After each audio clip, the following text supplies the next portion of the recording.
Hi friends, আপনাদের প্রিয় share বাজার রহস্য চ্যানেলে আপনাদের স্বাগত।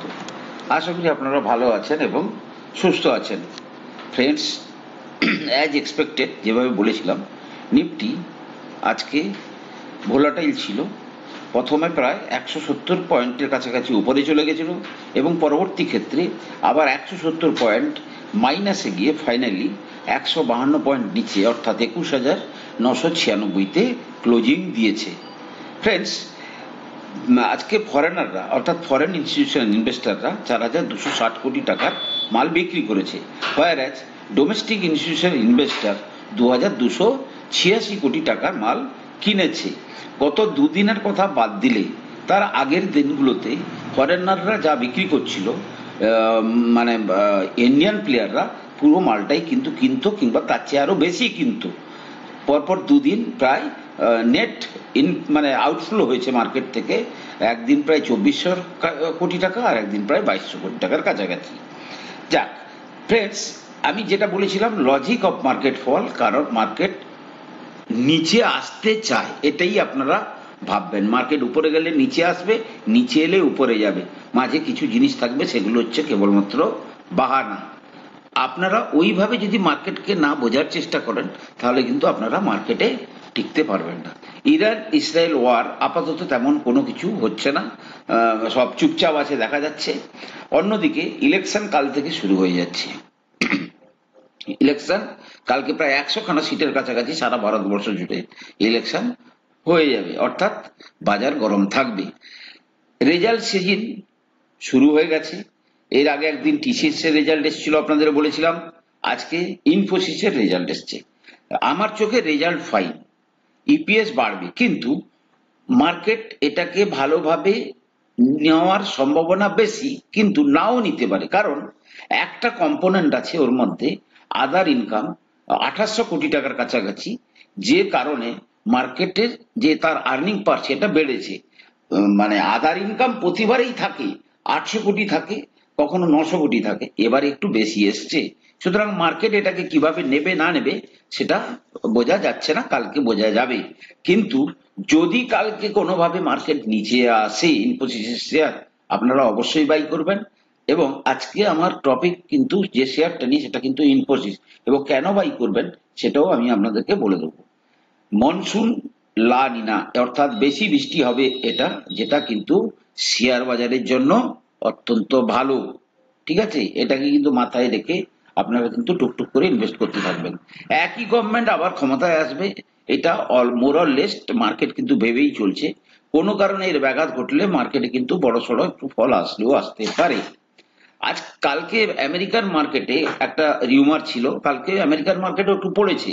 ওই সব জায়গাতে একই লজিক, কিন্তু যেটা বলা হচ্ছে যে হয়তো রেড কার্ড এবছর আর নাও হতে পারে, কিন্তু বাস্তবে এই খবরের কোনো বাস্তবতা হয়তো থাকবে না। 1-2 দিন পরে দেখা যাবে আবার সেই মার্কেট উপরে চলে যাচ্ছে। ঠিক আছে, আবার সেই রেড কার্ডও হচ্ছে। সুতরাং মার্কেট ফল হওয়ার আগে কিছু কিছু এমন জিনিসকে ছড়ানো হয়, যেগুলো অধিকাংশ ক্ষেত্রে বাস্তবভাবে হয় না সাধারণত।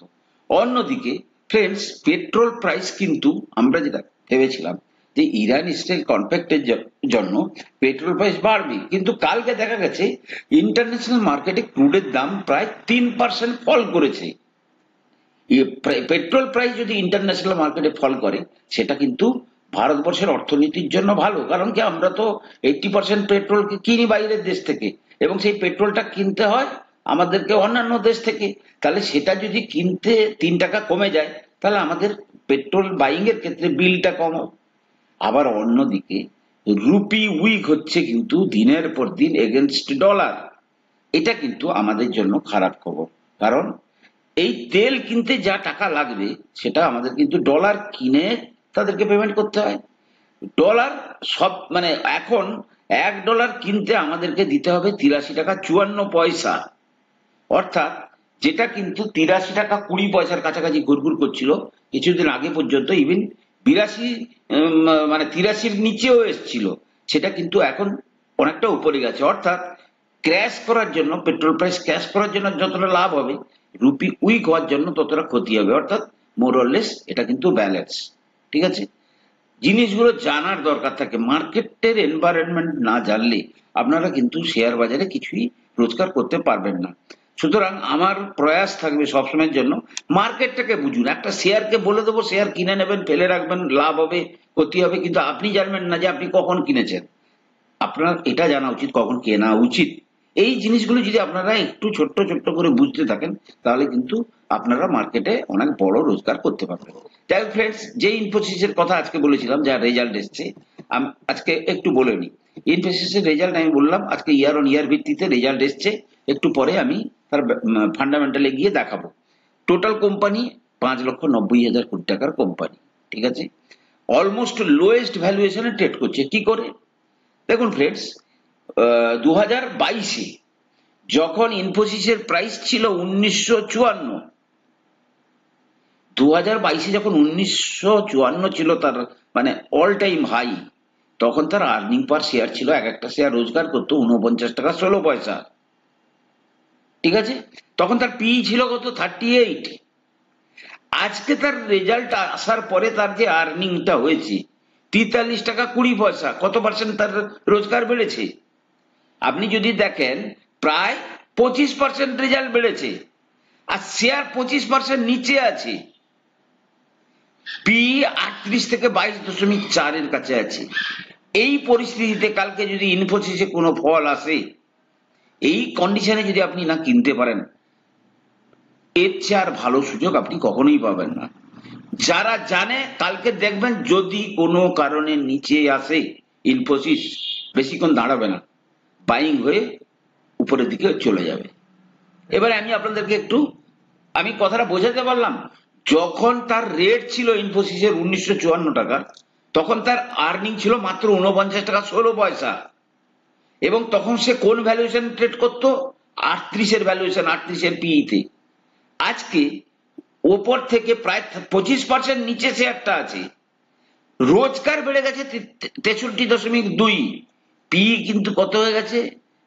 মানে একদম পুরো লোয়ের জায়গায় চলেছে, 22.4। অর্থাৎ যারা পি ইনভেস্টর আছে, লো পি তে যারা ইনভেস্ট করে, তারা কিন্তু মার্কেটে এসে অ্যাগ্রেসিভ বাইং করতে শুরু করবে। লজিক হচ্ছে এইটাই। এরপরে যদি আমি চলে যাই, তারপর আমি যেটা দেখাবো বলেছিলাম, দেখুন।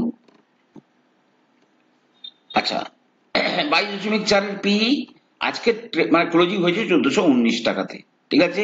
এবার দেখুন রেজাল্ট এসছে, মার্চের রেজাল্ট দেখুন। যেটা আমি যদি গত 3টে রেজাল্ট দেখাই, 21-এর রেজাল্ট কত ছিল? 1,04,72 কোটি টাকা। 22-এ 1,21,641 কোটি টাকা। 23-এ 1,46,767 কোটি টাকা। 24-এ 1,53,670 কোটি টাকা। প্রতি বছর তার ইনকাম বাড়ছে। প্রফিট 21-এ 19,423 কোটি, 22-এ 22,146 কোটি, 23-এ 24,108 কোটি, 24-এ 26,248 কোটি। আর্নিং পার শেয়ার 45.42, 21-এ 52.56, 58.08, এবং 24-এ 63.20। শেয়ার প্রত্যেক শেয়ার হোল্ডারকে প্রায় 28 টাকা করে ডিভিডেন্ড দেবে। মার্জিন দেখুন, মার্জিন 21-এ 28% ছিল, 22-এ 26%, 23-এ 24%, 24-এও 24%। ইন্টারেস্টের কারণে কিছু অর্ডার ফ্লো কম আসছে বা মার্জিন কম হচ্ছে, কিন্তু এটা বেশি দিন চলবে না। ইনভেস্টরের পয়েন্ট অফ ভিউ থেকে যদি দেখি, দেখুন প্রমোটারদের কাছে 14.78% আছে, ফরেনারদের কাছে 33.70% মাল আছে, এবং ডিআই এর কাছে 35.51%। অর্থাৎ ফরেনাররা এবং ডোমেস্টিক প্লেয়াররা মিলে 70% মাল কিনে রেখেছে, আর প্রমোটারের কাছে আছে প্রায় 15%। অর্থাৎ প্রায় 85% মাল কিন্তু স্ট্রং এন্ডে আছে, বাজারে আছে মাত্র 15.52%, ঠিক আছে। লোন আছে নাকি দেখুন। এবার আরেকটা জিনিস বলি, 2,071 কোটি টাকা অ্যাকচুয়াল শেয়ার হোল্ডারদের ক্যাপিটাল। তাহলে 2,071 কোটি এখন প্রতি বছরের চেয়ে কত গুণ প্রফিট দিচ্ছে দেখুন। কত গুণ? 13 গুণ, 14 গুণ। 26,248 কোটি টাকা তার প্রফিট হচ্ছে প্রতি বছরে বছরে। আর শেয়ার হোল্ডারদের মূল ক্যাপিটাল কত? 2,071 কোটি। যাই হোক, এবারে দেখুন ব্যালেন্স শিটে যেটা দেখাতে চাইছিলাম, রিজার্ভ দেখুন ৮৬,০৪৫ কোটি। চাইলেই কালকে সে একটা ১০,০০০ কোটি টাকার ভালো কোম্পানিকে কিনে নিতে পারে, এবং তার এগেনস্টে আপনাকে সে হয়তো দেখা যাবে বোনাস শেয়ার ইস্যু করছে।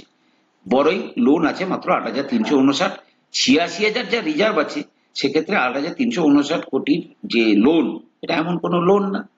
তাহলে ইন অল রেসপেক্টে যেটা আমরা দেখলাম যে প্রত্যেক কোয়ার্টার অন কোয়ার্টার বা, এবং এখানে যদি একটু দেখিয়ে দিই চার্টে একটু দেখিয়ে দিই, দেখুন এই এই দেখুন, এটা আপ টু ডেট হয়নি, এটা আপ টু ডেট হলে কালকে দেখবেন আর্নিং বেড়ে গেছে আর এই পি আরো নিচে চলে আসবে।